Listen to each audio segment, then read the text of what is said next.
This is my read through the year in a This is my read through the Bible in a year Bible study video for April 7th, 2026.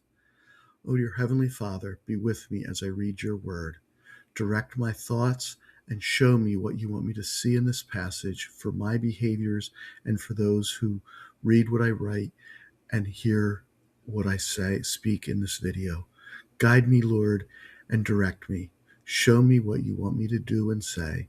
In Jesus' name, amen. I'm reading 1 Samuel chapter 28 through 31 from the English Standard Version for today. In those days, the Philistines gathered their forces for war to fight against Israel. And Achish said to David, "Understand that you and your men are to go out with me in the army." David said to Achish, "Very well, you shall know what your servant can do." And Achish said to David, "Very well, I will make you my bodyguard for life." Now Samuel had died, and all Israel had mourned for him, and buried him in Ramah, his own city. And Saul had put the mediums and the necromancers out of the land. The Philistines assembled and came and encamped at Shunem. And Saul gathered all Israel, and they encamped at Gilboa. When Saul saw the army of the Philistines, he was afraid, and his heart trembled greatly. And when Saul inquired of the Lord did not answer him, either by dreams or by Urim or by prophets. Then Saul said to his servants, "Seek out for me a woman who is a medium, that I may go to her and inquire of her." And his servants said, "Behold, there is a medium at Endor." So Saul disguised himself and put on other garments and went, he and 2 men with him. And they came to the woman by night. And he said, "Divine for me by a spirit, and bring up for me whomever I shall name to you." The woman said to him, "Surely you know what Saul has done, how he has cut off the mediums and the necromancers from the land. Why then are you laying a trap for my life to bring about my death?" But Saul swore to her by the Lord, "As the Lord lives, no punishment shall come upon you for this thing." Then the woman said, "Whom shall I bring up for you?" He said, "Bring up Samuel for me." When the woman saw Samuel, she cried out with a loud voice. And the woman said to Saul, "Why have you deceived me? You are Saul." Then the king said to her, "Do not be afraid. What do you see?" And the woman said to Saul, "I see a god coming up out of the earth." He said to her, "What is his appearance?" And she said, "An old man is coming up, and he is wrapped in a robe." And Saul knew that it was Samuel, and he bowed with his face to the ground and paid homage. Then Samuel said to Saul, "Why have you disturbed me by bringing me up?" Saul answered, "I am in great distress, for the Philistines are warring against me, and God has turned away from me and answers me no more, either by prophets or by dreams. Therefore I have summoned you to tell me what I shall do." And Samuel said, "Why then do you ask me, since the Lord has turned from you and become your enemy? The Lord has done to you as he spoke by me, for the Lord has torn the kingdom out of your hand and given it to your neighbor David, because you did not obey the voice of the Lord and did not carry out his fierce wrath against Amalek. Therefore, the Lord has done this thing to you this day. Moreover, the Lord will give Israel also with you into the hand of the Philistines, and tomorrow you and your sons shall be with me. The Lord will give the army of Israel also into the hand of the Philistines." Then Saul fell at once full length on the ground, filled with fear because of the words of Samuel. And there was no strength in him, for he had eaten nothing all day and all night. And the woman came to Saul, and when she saw that he was terrified, she said to him, "Behold, your servant has obeyed you. I have taken my life in my hand, and have listened to what you have said to me. Now, therefore, you also obey your servant. Let me set a morsel of bread before you and eat, that you may have strength when you go on your way." He refused and said, "I will not eat." But his servants, together with the woman, urged him, and he listened to their words. So he arose from the earth and sat on the bed. Now the woman had a fattened calf in the house, and she quickly killed it, and she took flour and kneaded it, and baked unleavened bread of it. And she put it before Saul and his servants, and they ate. Then they rose and went away that night. Now the Philistines had gathered all their forces at Aphek, and the Israelites were encamped by the spring that is in Jezreel. As the lords of the Philistines were passing on by hundreds and by thousands, and David and his men were passing on in the rear with Achish, the commanders of the Philistines said, "What are these Hebrews doing here?" And Achish said to the commanders of the Philistines, "Is this not David, the servant of Saul, king of Israel, who has been with me now for days and years? And since he deserted to me, I have found no fault in him to this day." But the commanders of the Philistines were angry with him. And the commanders of the Philistines said to him, "Send the man back, that he may return to the place to which you have assigned him. He shall not go down with us to battle, lest in the battle he become an adversary to us. For how could this fellow reconcile him to the Lord? Would it not be with the heads of the men here? Is not this the David of whom they sing to one another in dances? Saul has struck down his thousands, and David his 10,000s. Then Achish called David and said to him, "As the Lord lives, you have been honest, and to me it seems right that you should march out and in with me in the campaign. For I have found nothing wrong in you from the day of your coming to me to this day. Nevertheless, the lords do not approve of you. So go back now and go peaceably, that you may not displease the lords of the Philistines." And David said to Achish, "But what have I done? What have you found in your servant from the day I entered your service until now, that I may not go and fight against the enemies of my lord the king?" And Achish answered David and said, "I know that you are as blameless in my sight as an angel of God. Nevertheless, the commanders of the Philistines have said, 'He shall not go up with us to the battle.' Now then, rise early in the morning with the servants of your lord who came with you, and start early in the morning, and depart as soon as you have light." So David set out with his men early in the morning to return to the land of the Philistines. But the Philistines went up to Jezreel. Now, when David and his men came to Ziklag on the third day, the Amalekites had made a raid against the Negeb and against Ziklag. They had overcome Ziklag and burned it with fire, and taken captive the women and all who were in it, both small and great. They killed no one, but carried them off and went their way. And when David and his men came to the city, they found it burned with fire, and their wives and sons and daughters taken captive. Then David and the people who were with him raised their voices and wept until they had no more strength to weep. David's two wives also had been taken captive, Ahinoam of Jezreel and Abigail, the widow of Nabal of Carmel.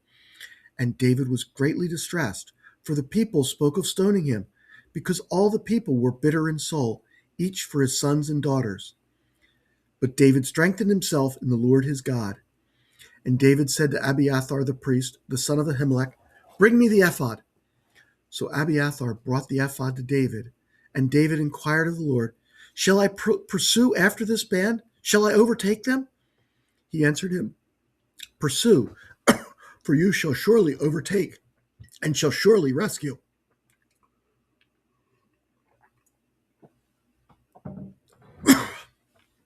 So David set out, and the 600 men who were with him, and they came to the brook Bezor. Excuse me. And they came to the brook Bezor, where those who were left behind stayed. But David pursued, he and 400 men. 200 stayed behind, who were too exhausted to cross the brook Bezor. They found an Egyptian in the open country and brought him to David, and they gave him bread, and he ate. They gave him water to drink, and they gave him a piece of a cake of figs and 2 clusters of raisins. And when he had eaten, his spirit revived, for he had not eaten bread or drunk water for 3 days and 3 nights. And David said to him, "To whom do you belong, and where are you from?"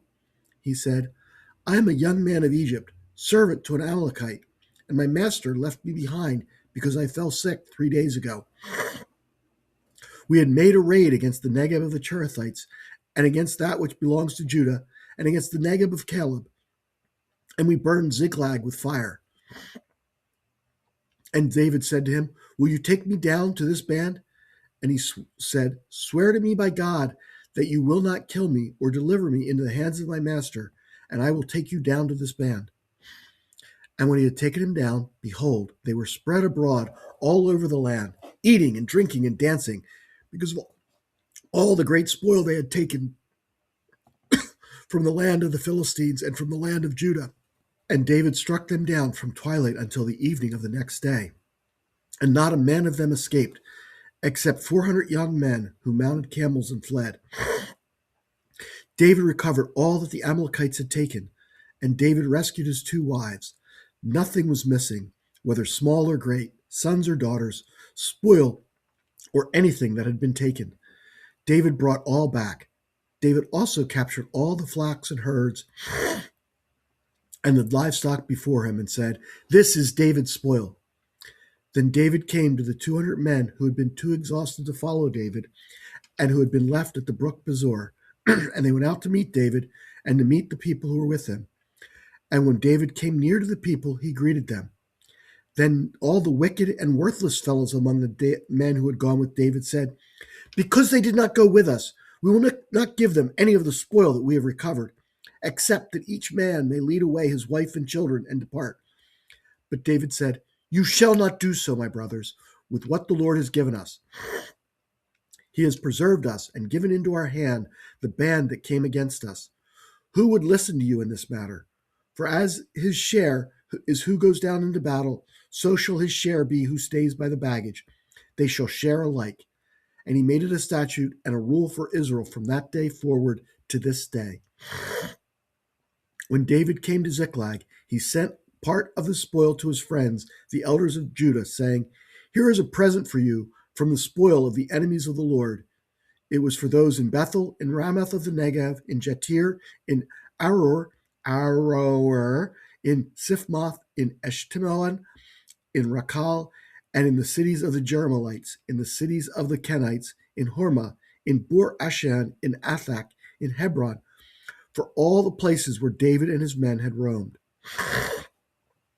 Now the Philistines were fighting against Israel, and the men of Israel fled before the Philistines and fell slain on Mount Gilboa. And the Philistines overtook Saul and his sons, and the Philistines struck down Jonathan and Abinadab and Malchishua, the sons of Saul. The battle pressed hard against Saul, and the archers found him, and he was badly wounded by the archers. Then Saul said to his armor-bearer, "Draw your sword and thrust me through with it, lest these uncircumcised come and thrust me through and mistreat me." But his armor-bearer would not, for he feared greatly.